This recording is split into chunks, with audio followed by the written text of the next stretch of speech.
नमस्कार साथियों, स्वागत है आप सभी का। मैं अभिषेक। आप है मेरे साथ में 18 अप्रैल 2025 के करंट अफेयर के बारे में जानकारी लेने के लिए।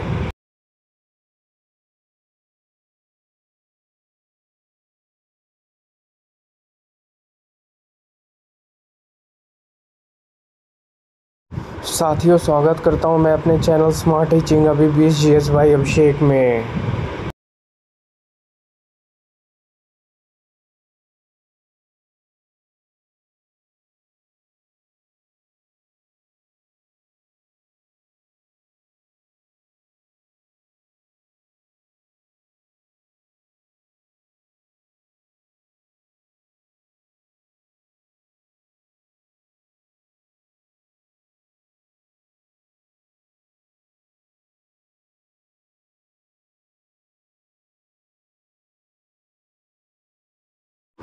दिन शुक्रवार, तारीख 18/4/2025। हमारा मिशन आपका सिलेक्शन। इसी थॉट के साथ शुरू करते हैं 18 अप्रैल 2025 का करंट अफेयर।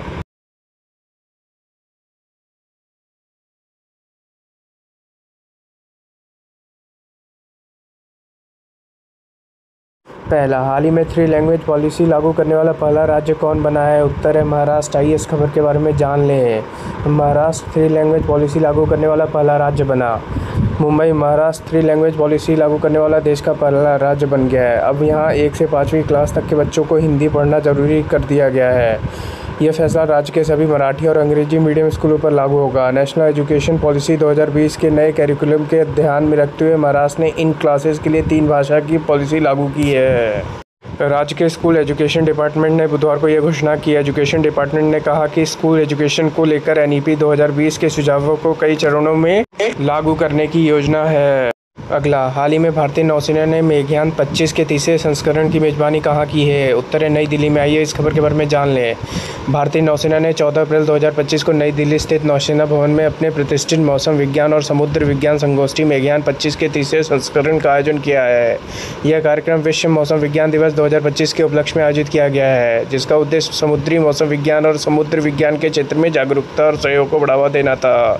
संगोष्ठी को वर्चुअल उद्घाटन नौसेना प्रमुख एडमिरल दिनेश के त्रिपाठी ने किया। इस योजना में प्रमुख वैज्ञानिक एवं रक्षा संस्थान के सक्रिय भागीदारी रही। अगला, हाल ही में कहाँ विशेष हथकरघा एक्सपो का शुभारंभ किया गया है? उत्तर है नोएडा में। आइए इस खबर के बारे में जान लें।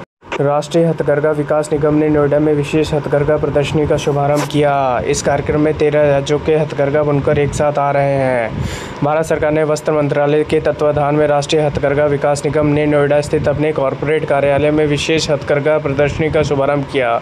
यह आयोजन 13 राज्यों के हथकरघा बुनकरों को एक साथ लाता है और इसका उद्देश्य बुनाई की सदियों पुरानी परंपरा पर नए सिरे से ध्यान केंद्रित करना है और बुनकरों को अपने उत्पाद सीधे ग्राहकों को बेचने के लिए एक अतिरिक्त मंच प्रदान करता है। अगला, हाल ही में किस राज्य की पुलिस ने GP दृष्टि drone response and aerial surveillance technical intervention कार्यक्रम शुरू किया है? उत्तर है गुजरात पुलिस ने। आइए इस खबर के बारे में जान लें। हाल ही में गुजरात पुलिस ने GP दृष्टि drone response and aerial surveillance technical intervention कार्यक्रम शुरू किया है। इस कार्यक्रम का उद्देश्य अपराध स्थलों पर तेजी से पहुंचना और प्रतिक्रिया समय को कम करने के लिए ड्रोन का उपयोग करना है। यह कार्यक्रम गुजरात पुलिस की एक पहल है, जिसका उद्देश्य कानून व्यवस्था को आधुनिक बनाना और अपराधों को त्वरित प्रतिक्रिया सुनिश्चित करना है। इस कार्यक्रम के तहत ड्रोन का उपयोग करके अपराध स्थलों का निरीक्षण किया जाएगा और यहाँ PCR वैन से पहले घटनास्थल पर पहुँचाया जाएगा। अगला, हाल ही में किस बैंक ने ट्रेन में भारत का पहला ATM लगाया है? उत्तर है बैंक ऑफ महाराष्ट्र ने। आइए इस खबर के बारे में जान लें। देश की पहली एक ट्रेन ATM सर्विस इस ट्रेन में शुरू हुई। रेल यात्री ऐसे उठाएंगे लाभ। महाराष्ट्र में पंचवटी एक्सप्रेस की AC कोच में देश का पहला ऑटोमेटेड टेलर मशीन ATM स्थापित किया गया है। अब ट्रेन में चलते फिरते कैश निकालना, स्टेटमेंट लेना और चेकबुक सेवा संभव होगी। यह ट्रेन मुंबई से मनमाड़ नासिक के बीच रोजाना चलती है। यह पहल भारतीय रेलवे और बैंक ऑफ महाराष्ट्र के संयुक्त सहयोग से की गई है। यदि ये सेवा सफल रही तो आने वाले समय में इसे अन्य लंबी दूरी की ट्रेनों में भी विस्तार किया जा सकता है।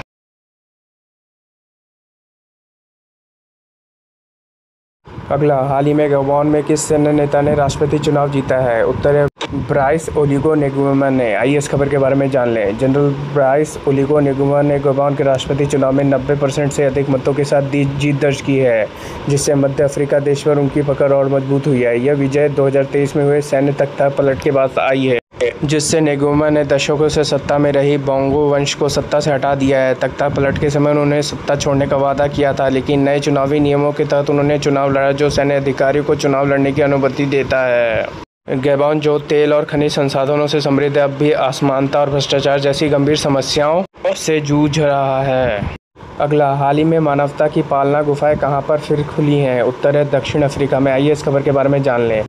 हाँ, दक्षिण अफ्रीका में स्थित मानवता की पालना गुफाएं हाल ही में जनता के लिए फिर से खोल दी गई हैं। ये गुफाएं, जो कि स्टर्कफोर्टेन गुफाओं के नाम से भी जानी जाती है, लगभग 3 साल पहले बाढ़ के कारण बंद हो गई थी। अब पर्यटकों को एक बार फिर इन ऐतिहासिक गुफाओं का अनुभव करने का अवसर मिलेगा। विस्तार से, स्टर्कफोर्टेन गुफाएं मानवता का पालना नामक विश्व धरोहर स्थल का हिस्सा है और जो जीवाश्म वैज्ञानिकों के लिए एक महत्वपूर्ण स्थान है। यहाँ से कई महत्वपूर्ण मानव पूर्वजों के अवशेष मिले हैं, जिनमें लिटिल फुट भी शामिल हैं। अगला, हाल ही में किस देश के पूर्व राष्ट्रपति ओल्टा हुमाला को धन शोधन मामले में 15 वर्ष की जेल की सजा सुनाई गई है? उत्तर है पेरू। आइए इस खबर के बारे में जान लें। पेरू के पूर्व राष्ट्रपति ओल्टा हुमाला को धन शोधन मामले में 15 साल की जेल की सजा सुनाई गई है। विस्तार से, पेरू की एक अदालत ने ओल्टा हुमाला और उनकी पत्नी नादिया हेरेंटिया को 2006 और 2011 के बीच अपने चुनावी अभियानों के लिए अवैध रूप से धन प्राप्त करने का दोषी पाया। अदालत ने पाया कि उन्होंने ब्राज़ील की एक निर्माण कंपनी ओडेब्रेक्ट और वेनेजुएला सरकार से अवैध रूप से धन लिया। इस मामले में हुमला और उनकी पत्नी दोनों को 15-15 साल की जेल की सज़ा सुनाई गई है। अगला, हाल ही में किस अस्पताल को न्यूज़वीक और स्टेटिस्टा ने भारत का सर्वश्रेष्ठ अस्पताल घोषित किया है? उत्तर है एम्स दिल्ली को। आइए इस खबर के बारे में जान लें। न्यूज़वीक और स्टेटिस्टा द्वारा विश्व के सर्वश्रेष्ठ अस्पताल 2024 रिपोर्ट में अखिल भारतीय आयुर्विज्ञान संस्था एम्स नई दिल्ली को भारत का सर्वश्रेष्ठ अस्पताल घोषित किया गया है। यह रैंकिंग चिकित्सा क्षेत्र में एम्स की उत्कृष्टता को दर्शाता है। एम्स नई दिल्ली को न केवल भारत में सर्वश्रेष्ठ स्थान दिया गया है, बल्कि इसे विश्व स्तर पर 97वें स्थान पर भी रखा गया है। यह मान्यता उच्च गुणवत्ता वाली स्वास्थ्य सेवा प्रदान करने, चिकित्सा अनुसंधान को आगे बढ़ाने और उत्कृष्ट रोगी देखभाल के लिए एम्स की प्रतिबद्धता को दर्शाता है। अगला, हाल ही में किस राज्य सरकार ने स्वायत्तता को मजबूत करने के लिए उच्च स्तरीय समिति का गठन किया है? उत्तर है तमिलनाडु। आइए इस खबर के बारे में जान लें।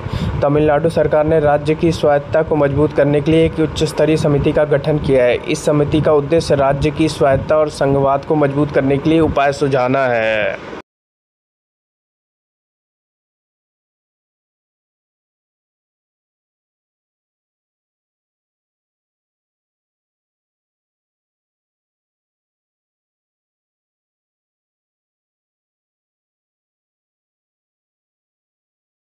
अगला, हाल ही में लगातार चौथे साल भारत का सबसे बड़ा व्यापारिक साझेदार कौन बना है? उत्तर है अमेरिका। आइए इस खबर के बारे में जान लें। हाल ही में अमेरिका लगातार चौथे वर्ष भारत का सबसे बड़ा व्यापारिक साझेदार बना है। 2024 से 2025 में दोनों देशों के बीच द्विपक्षीय व्यापार 131.84 बिलियन अमेरिकी डॉलर तक पहुंच गया है। भारत के लिए अमेरिका शीर्ष निर्यात गंतव्य बना हुआ है। इसके अलावा संयुक्त अरब अमीरात और नीदरलैंड का स्थान है। 2024 से 2025 में अमेरिका के साथ भारत का व्यापार अधिशेष 86.5 बिलियन डॉलर था। इस बीच चीन के साथ भारत का व्यापार घाटा 99.2 बिलियन डॉलर तक पहुंच गया है। अगला, हाल ही में कहाँ की शहनाई को जीआई टैग की मान्यता मिली है? उत्तर है बनारस। आइए इस खबर के बारे में जान लें। हाल ही में बनारसी शहनाई और बनारसी तबला को जीआई भौगोलिक संकेत टैग की मान्यता मिली है। यह मान्यता वाराणसी की समृद्ध सांस्कृतिक और शिल्प विरासत के राष्ट्रीय मान्यता प्रदान करती है।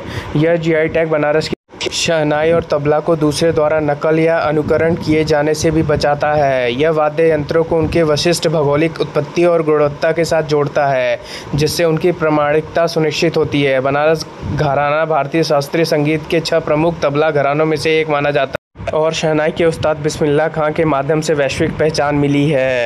अगला, हाल ही में किस राज्य सरकार द्वारा 2030 तक 20,000 मेगावाट हरित ऊर्जा का लक्ष्य रखा है? उत्तर है मध्य प्रदेश सरकार द्वारा। आइए इस खबर के बारे में जान लें।